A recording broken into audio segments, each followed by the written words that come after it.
Welcome to the TSBU pod. We switched it up today. We're outside. New locale. New location. You always tell you to touch grass. Well, now we're outside touching grass, but It's at a hot. bookstore. And so this episode is going to be a little bit different. We're just going to do some book talk. Everybody ready? Yeah. What you been reading? Wind and True. Before we... Yeah, I finished it. Before you and I launch into like the whole Wind and Truth talk, which I know is gonna be, let's see what everybody else is reading. Like, what have you been reading? Did you finish that book? Which book? This one. No, I never started it. I'm not alone. I'm at chapter 2. You banged up your copy though. No, I didn't. I mean, Tori's late. I've been writing, but I finished the book, I think. You finished writing your book? Yeah. Oh, right, we can't look down. Okay. I think so. I think so. You finished writing your book? What do you say, Sansan? I think I'm done with my book, so I can actually start reading again. Oh, that's amazing. I did Wow. start reading Sunil's book in the bathroom, and it's pretty damn good. It's on what pad now? No, she Oh. sent it to me. Okay. And so I read it. When are you going to publish it? When we get to 1,000 subscribers. Oh, yes, you're right. Tell them again and tell them strong. You hear, guys? If you want to read my book, get us to 1,000 subscribers. We have 954 to go. That's not much. And It's counting. not that much, yeah. Yeah. What have you been reading? I was about to say fourth thing, but Iron Flame. Yeah. Oh, so you're still, you're dedicated How do you to like it so far? Because actually last night I was talking to somebody that had a very unusual opinion. They're like, I like Iron Flame better than Fourth Wing. I honestly do too. You do too? Yeah, like Wow, I know why? you guys said that you didn't really like how Violet was and acting and everything. I feel like her act so far, how far I got into the book, I feel like it's valid, but at the same time, she is kind of dumb for some of the things that she's doing. But I get it. I understand why she's mad, and honestly, I would say like, bro, come on. But at the same time, he does have a right to say certain things and keep things to himself, and she should like legit get with that. But I feel like she's gonna get to that probably at the end of the book or maybe in Onyx Storm. Yeah. But so far, I actually really like the book. Like, oh my god, Rebecca, Rebecca, yes. she right. Maybe this is your Stormlight archive. Wait a second. You No, I haven't. I'm so sorry. she hasn't continued reading it. It's been a busy It's a month. hard book to I get know. into at the beginning. I know. It's just like sitting there on my table, and I have not touched it. That's I'm fair. like, I It's have worth this it. one. Yeah, I know. I've read the little first prologue thing. I like it. I really do like it, and I already loved how she wrote like the action scenes in the first book, and then she carried it over to this one, and I like it too. I do remember being a lot of action. How far are you? Like halfway through or not? I'm like almost a half. I'm like on chapter 15 or 16. Okay. Yeah. I do have to reread it because I do want to read Onyx Storm. Like I feel like I should just finish the series at this point. So I will eventually reread it, but I also want to reread The Tempest of Tea, which is the author that she's here for. She's here for that book because the second book just came out. So I want to reread that so then I can read the second book. And then I just bought, while I was waiting for you guys, I bought The Sunlit Man, which is the other book by Brandon Sanderson that I was telling you about. Oh, the one you were saying that your brother liked that we Yeah, that Okay. it follows Sigil's Sigil's story after Wind and True. So I bought that, but it's like this big. I have it in my bag, so that one shouldn't take long. Brandon's capable of writing something that short. It's a novella, I guess. Or Okay. a short story. Well, it's not a short story, but it's a short book. So lots of stuff I need to read, but The list is ever growing. yeah. And I'm still in a reading rut. I'm sorry, y'all. It's just, I don't know why. I was thinking about it recently, and I think it's because, like, before I used to just read because I wanted to read and it would kill time, but now I think I put a lot of pressure on myself to read because I feel like I need to read for the pod. Yeah, So then, but like- that's why we also switched from Yeah. what we were doing before. Because before it was, when we were doing the each book series, it's like, then it became homework. It felt like homework, yeah. But if you're in a reading slump, I would also say probably reread a book that you really enjoyed before that will remind you why you love reading. Like, that's what I do. Like, there are some books that, like, no matter what mood I'm in, I just love those books. And I can reread them. Same. And then it reminds me why I love reading. Maybe I'll reread Mistborn, which is what got me into reading again Yeah. in the first place. All right, I'll try I that. also need to reread Mistborn because then I want to read the second series. I just ate a fortune cookie and I want to read the fortune. Okay. Follow the guidance of your inner guru. Wait, that's it? Yeah, and if you Sorry, want I to thought buy it was the going to say lottery- something. If you want to buy the lottery, 42, 44, 56, 21, 19, and 5. Those are the lucky numbers. Side note, I feel like Chinese food does not heat up well. It's great on the first day, but the next day it doesn't. Am I alone? No? I Okay. have a problem. Like with my leftovers, I usually just cook them over or like put them in the oven or Yeah, something. that's healthier. That's Oh, so much healthier Yeah, Yes. I barely than use popping the it in the microwave. microwave. I remember one time I went to a friend's house and they did not have a microwave. And all the places like in Europe don't too. And they're like, yeah, you have to reheat it in the oven or like kind of like recook it on the stove, and it's just so much healthier. That's, yeah. And it tastes a lot better. Like I believe you. Yeah. even like my pizzas, I put them in the oven. Like put a little bit of water on it, slap it in the oven. I do that for like because I'm Cuban and I love my pastelitos. I put them. We have a little toaster oven, so when I want to reheat them to eat them, I put them in a little toaster oven Air fryer. or an air fryer. That's where I be. I want to invest in those, a toaster and the air fryer. It really helps. Otherwise, microwave, because I'm lazy, unfortunately. But I am very lazy. We just got an air fryer. Well, like my parents next door for like the first time. It does make life easier for some things. But all right, I'm ready. I'm ready for Wind and Truth. Sorry, y'all. I'm about to geek out. Okay, pop my notes up. I guess I want to ask you first. Before I go down my rant, I want to know, since you just read it, you just finished, what did you like? What didn't you like? Or just your overall thoughts. Whatever you want to I'll do. say my overall thoughts because also even though I just finished it, sometimes I feel like I have the memory of a goldfish. So, but what I did like, well, I think I've kind of already talked about it as I've been reading. It's been a very slow start, but also I think it's mostly because Kaladin or Kaladin, how you pronounce it, has been kind of sidelined, and his journey has just been a very slow one. And When he's I your favorite character. Yeah, when I told that to my brother, he's like, "You're crazy! Like, there's still a lot going on. Like, they're going around the monasteries and recollecting all the swords and stuff." I'm like, It's not that epic. "Yeah." I'm like, It's mostly Seth's story, Yeah. and Kaladin's just kind of there as his therapist. He literally says, "I'm your I'm a therapist," therapist. even though he has no idea what the word means. But and I say that because he literally says, "I don't know what the word means," not because he's not actually like a therapist and knows, you know. But so I felt like that was a very slow start, but the last 20%, things actually I think once we actually got to the 10th day, because you know it takes place over 10 days. Once we actually got to the 10th day, that was good. I did like Adelin's because he had some action, he had some stuff going on too. I liked his relationship with the Emperor. I thought that was cute. Like the whole I have little that in my mentorship. list. I like that too. When he was teaching him the game and stuff. I was Yeah. like, yeah, that's nice. I was shocked that he actually got injured that badly.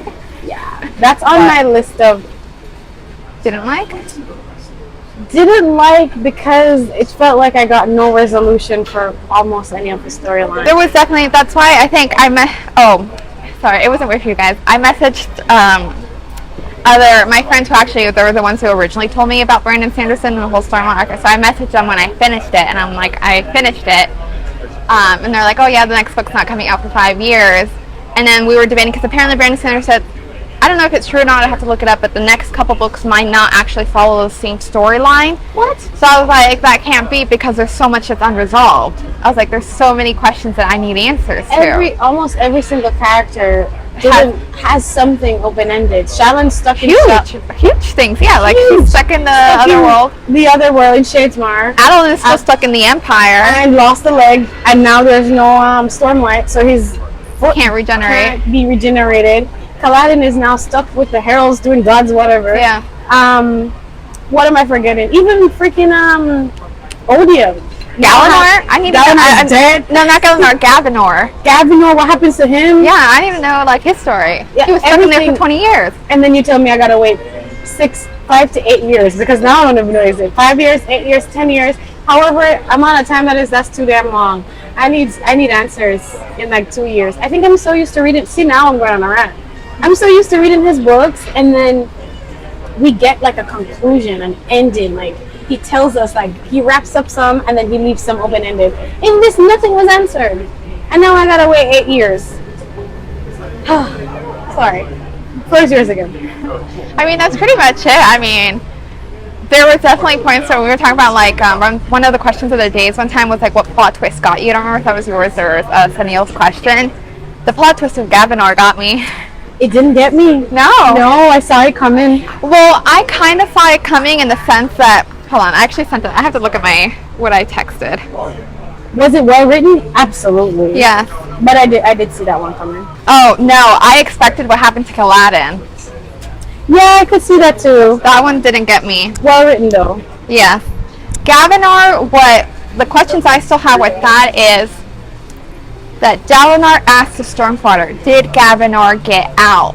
And the Stormfather was like, yeah, he already escaped. So I'm like, either Odium was good enough to trick the Stormfather, or that's a plot hole that he didn't think about. I feel like Odium is probably good enough to trick the Stormfather, because we get to realize that the Stormfather is flawed. He doesn't know everything, and True. he forgets things, so I could see it. But I feel like he should have been able to sense that it wasn't him. He was going through it. They were digging through his past and unraveling Yeah, his whole identity. Man was busy. I guess. But yeah, it was very well written. It was. I thought it was still super sad. It was. I got it though. Like, I'll back up. I'll say that I suspected that storyline would happen when Gavinor got stuck in with them, because I'm like, why is he in there? I was like, there has to be, yes. I thought that. And then I kept waiting and waiting and waiting, and when they said he got back out with her, I was like, okay, not what I expected. But then when the twist happened, I'm like, oh, there it is. Okay. Yeah, and you could start to see it too, because in all the visions that he was getting sent, even when Dalinar was still, like, he was still slowly becoming more, like, scared of the Dalinar. Yeah. And Navani had to be like, no, it's okay, it's your grandpa, like. And then Odium just took that and he ran with it. Man. But okay, this is what I liked. Actually, this is what I didn't like. I have my list. So I don't like that the word therapist got used several times throughout the book. It broke the immersion for me. Like, sometimes I just like get into the fantasy fiction world, and then I see therapist and I'm like, wait, are we in 2025? I hated it. Was not a fan. I remember seeing it once though, and it did throw me for a loop. He said it, so I liked when Wit brought it up and they made that little joke, but then after that Kaladin kept saying, oh yeah, I hear this thing called therapist, or I guess I'm a therapist, or I guess I wasn't with it. He was trying to make a bit, but yeah, I felt a bit flat. I didn't like it. I thought you guys, sorry, but I thought you guys said that Paladin created therapy in the team. Well, yes, he did create it, and then Wit gave him the word. It's called a therapist, and so Paladin was like, I don't even know what a therapist is, which we like that. But when you're reading like fantasy fiction and they're building this world, they don't use words like that. Yeah. But he kept saying it, and every time he said it, I'm like, I feel like it's plot armor and like more just to get you interested in it and be like have emotions to it, because like he created it but he's still using it as like a joke and like a comic relief type of thing. But that's what I'm saying. I think it was supposed to be a joke that didn't land well. It's, for example, I went to go see Peter Pan, like the Broadway show,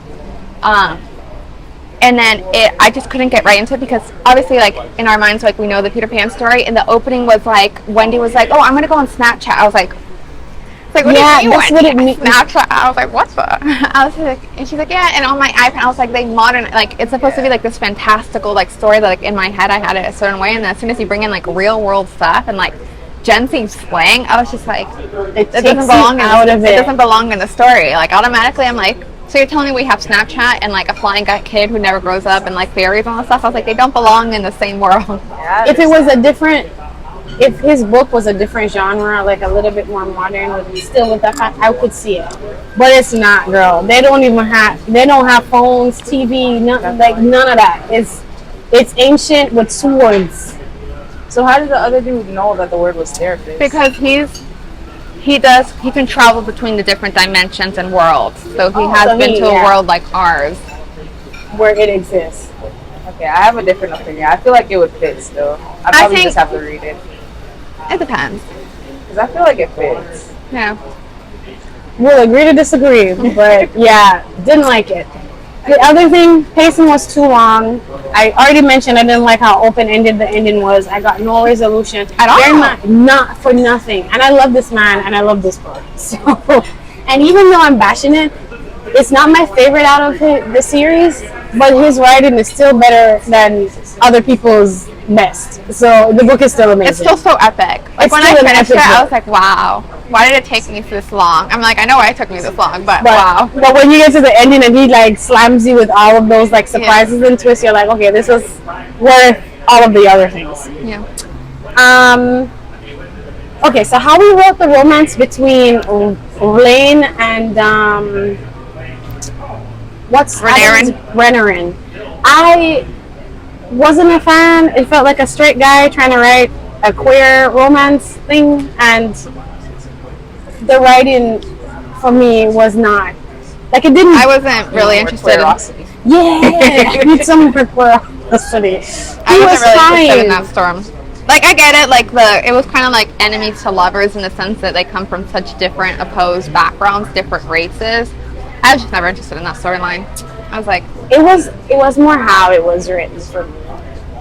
I don't know. Like I've seen, is it Sarah J. Maas? She's done queer relationships, right? Was it her? Who have you read? Sarah J. Maas had one. It was more, but I did not like how that one was written either because that one kind of came out of nowhere and her whole justification for why she was coming out as lesbian didn't really make sense to me.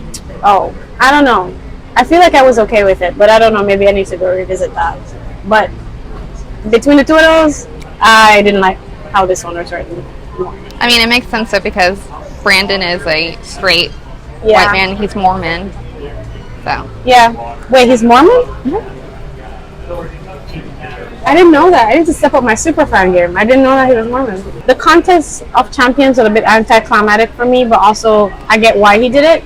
I think I was expecting like this big epic fight, and there wasn't really a big epic fight, but I also understand it was a clash of ideologies and what they believed in, so I get why he did it, and it was still good.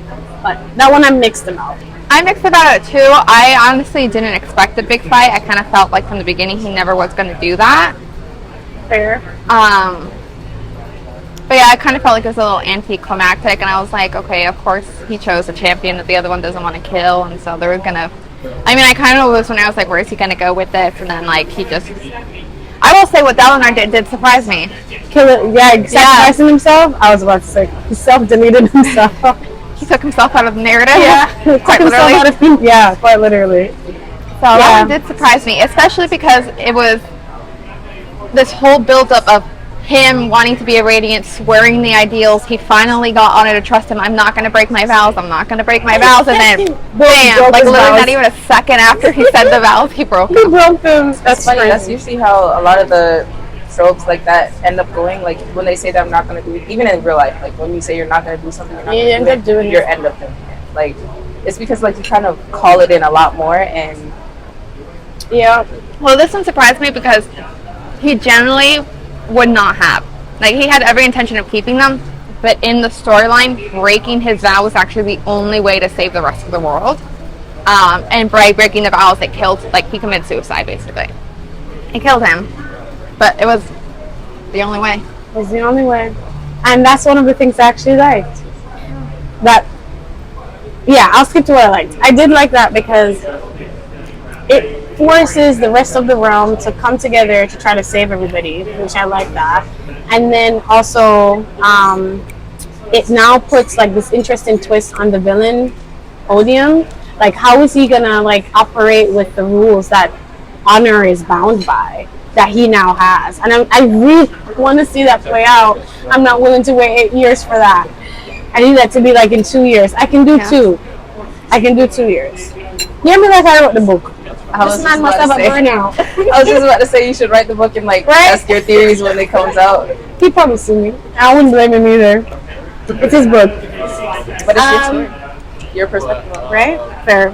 I could do like a Wattpad. Yeah. Fan fiction. So the other thing I like, Kaladi learning to play the flute, him becoming a herald, Adeline and the Emperor playing the game together, finding out that Shallan is part herald. I saw a lot of other people had predicted that. I didn't know that. That went over my head. And the plot twist that got the G word, the grandkid, was the champion. Gavinar. Gavinar.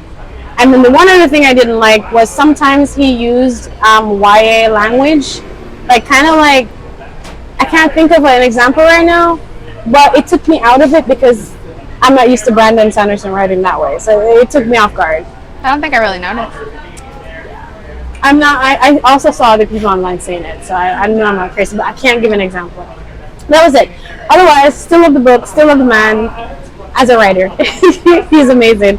And 10 out of 10 would, actually no, not a 10 out of 10. I'd probably give this one like a 7 out of 10 on a scale of 1 to 5, probably like a 3.5. 3.5 out of 10. Huh? Out of 10? I said out of 10, a 7. If I did it on the 5 scale, which is what we normally use. I was trying to correct myself. Yeah. Probably a 3.5. Honestly, 3.8. It's still a really good book. Yeah. I would agree. Maybe if out of 10, maybe I would say 8. No, a 7.5 out of 10 is good. 'Cause the ending is really good, but you have to get through like 400 pages of like, before. When I saw that the book was going to take place over 10 days and it was 1,300 pages, I was like, how are you going to manage this? That means each page is like a lot. I can't do math, guys. Yeah. Each page is a lot. But anyways, that's it. That's it for me. I was just add one more thing. I did like Seth's and Kaladin's growing relationship. Boy, was it slow. Slow. So slow. But I did like how their friendship eventually developed. But then I was really upset about the ending to it because I'm like, poor Zeph wakes up next to Kaladin's dead body. Oh yeah. And thinks that he got him killed. And that's going to add to his trauma. I'm like, poor Zeph, he just made all this progress because Kaladin was helping him, and now he wakes up to Kaladin's dead body and thinks that he accidentally killed him. That's some Romeo and Juliet stuff. Man. And this man has been struggling with the fact that everybody close to him always dies, and it's always his fault. And he finally made progress with the one person who helped him, and then he wakes up and they're dead, and thinks it's his fault. Nobody got a resolution, and that's what's just. But I digress. It's okay. It's still a good book. Still well written. I could never write like him. I wish. Yeah. Hey, I would have been. Anyways, I would have been with these books if I could write that random. But I digress. I'm done. Rant over. Floor is yours. It's time for Demon Slayer. What would you rate it? Well, Sunil, hit me with it. What y'all think about it? Well, first and foremost, let's start with the whole art of the entire movie, because that is some cinematic beauty. It was so good. It was so good. The art style, always top tier, I believe. It's one of my favorite art styles in this era of anime. You see, because I already knew what was gonna happen because I've read the manga, but seeing it brought to life, it kind of brought tears to my eyes. I cried. You cried? I read the manga too, so I already. So you already knew. And I know what's happening. Yeah, same. I also know what's happening, but like, I'm not telling you. like that scene between Zenitsu and his master had me bawling. That scene with what's his face, the number 3, upper 3, the Akasa. That had me bawling. That's how they say it. Akasa. I'm sorry. Like I cried so many times in this movie. It's crazy. Honestly, like, obviously I'm not gonna spoil anything, but I think the next one is gonna make me cry more. Yeah, of course it is. I'm already so sad thinking about what's gonna happen in the next one. Oh my No, I god. don't know what's going to happen, but then like this one, I knew nothing like besides Shinobu's death and like Akazu's backstory. Like I knew nothing huge was gonna happen, but the next one's gonna get me. Like I already figured from when they decided to go into the well, not decided. Yeah, I was gonna say there was no decision making there. They were thrown. Yeah, thrown in. I already felt like half of them or almost all of them are gonna die. I already expected that. If you go back and watch it, and I won't tell you what to look for, but if you go back and you watch a scene where they're all falling, they actually do a spoiler and you can tell who dies based on the scenes of them falling. Really? Yes. you can. You can. You know, if you know exactly what you're looking for, you can see all the spoilers. It tells you So right I have then to and go there. back and watch what now? If you watch the last episode of the Hashira Training Act, Okay. when starting from the scene where they, like the floor collapses underneath them and they start falling, you can tell who's I gonna can die. tell. Okay. I have a feeling of who might die, but I'll let you guys know if I was right or wrong When it happens. when it happens. Yeah, I'm gonna watch it again. But go back and watch that and let me know if you can figure out what I I'm will. talking about. I definitely will. If you know, you know. For me, I just realized this from like talking to some of my friends and everything like that. But the way Shinobu died, it wasn't an accident. It was on purpose, Yeah. and it was actually because of what she did in the first season, first episode or something like that. When I saw that, I was like, Not a lot of people have realized that yet, though. "God, that's so crazy, Wait, though." Okay, wait. Catch me up. Her death was intentional. Yeah, like I realized that they purposefully put her in the room. Like she was the only one that got sent there, and nobody else was like in the same area as Doma Wait, was. Okay, wait. So I'm. Shinobu was the Butterfly butterfly girl. The one that dies. Her death was intentional. Yeah. Yes. And She it was- always knew that that's how she was going to die, and she planned it that way. But how do you all know this? Because it's the first- Hashira training yeah. arc. Not just that too, but like the very first episode. like one of the first episodes, like in this first season, like there was a. I know she talks about it during the Hashira training arc. That's why Yeah. she didn't participate in the training. That's why she was one of the only Hashiras that didn't train with them, yeah. other ones. Even like regularly, she was always like teaching the other girl that came in and stuff like that, but she wasn't like training herself. And also because she always knew that she was going to be weak and her sister and all that. So she found a way to make her death count. Yeah. And so she always planned to sacrifice herself. And it's so crazy. How do you know? Okay, You have to go I was back and gonna watch read it. that. Okay, I was like piecing stuff together. I'm like, And she always planned it, and also that was. I have to look up the exact meaning of the hand signal that she does, but she did always plan to die that way, and I think the other Konoe did know.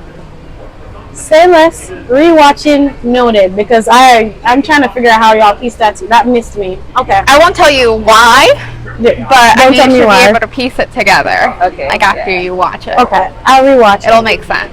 I'll rewatch it. when I found out, I was like, ain't no way, bro. Yeah, but It was specifically nice. Doma because of the way that Yeah. he kills women. Yeah.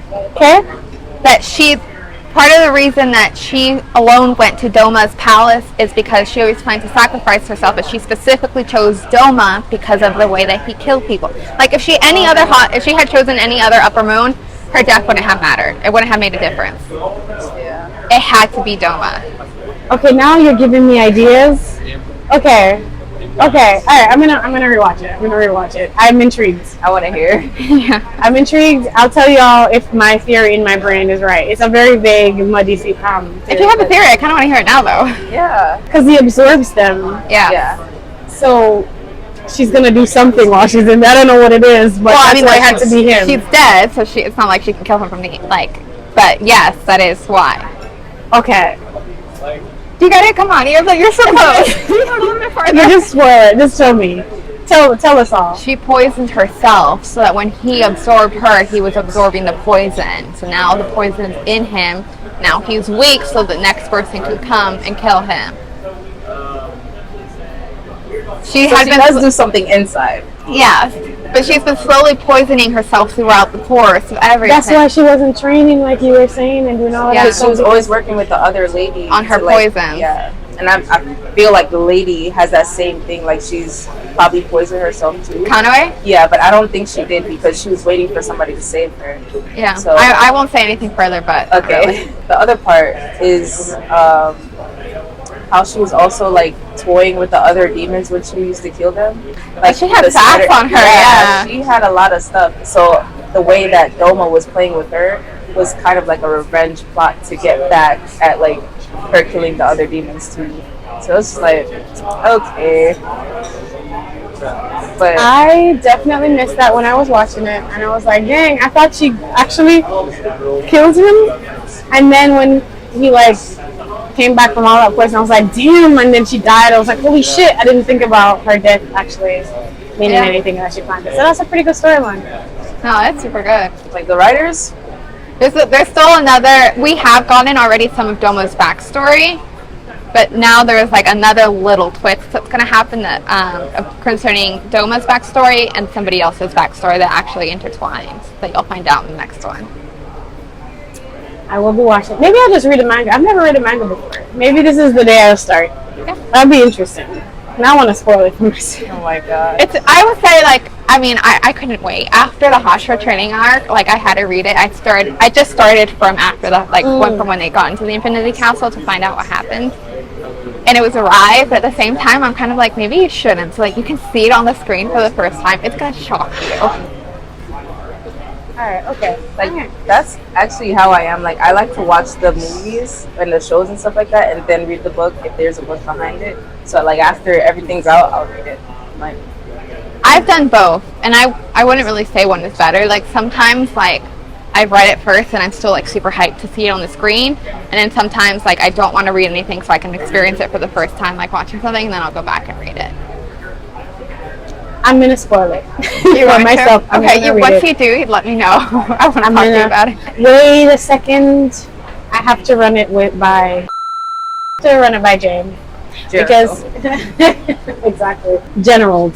That's not a J, that's a G. But I have to run it by him because he might ban me from spoiling anything for myself. Because he hates when I do that. So I could not wait. I was like, I have to know. I was so anxious. I was like, I gotta know. I will say one thing that might not be a popular opinion. What's the name of the guy who's in charge of the Hashira again? The one who sacrificed himself, who was weak and dying? Oh, the master? Yeah, the master. Ubuyashiki? Ubuyashiki is a terrible parent. No. I can see it. That? I mean, Sacrifices two little actually, no, I was they are children. They cannot choose. But these other kids are still alive. and this is an excuse to two that died though. They wanted to go. They cannot want. They are children. I felt the same, Terrible but parents. they wanted to go. Jay and I had this whole debate, and he said the same thing you said, and I was like, no. No, I agree with you. They were children. They can't really, they don't know better. I mean, I'm sure they were scared and just wanted to be with their parents, so they're like, no, we'll stay with you. And then I felt so bad for the kids, but I've seen people making TikToks about it. You know the scene like where they're mapping out, and then one of them starts crying, and he's like, get a hold of yourself? Yeah. People have been making the TikToks like, I'm tired of this grandpa. It's like, that's too new. I'm like, it's the same thing, but like those poor kids. Also, it's 5:12. So Oh, should it's probably... done. Okay, well. Thank you for logging on. That's grass, guys. That's grass.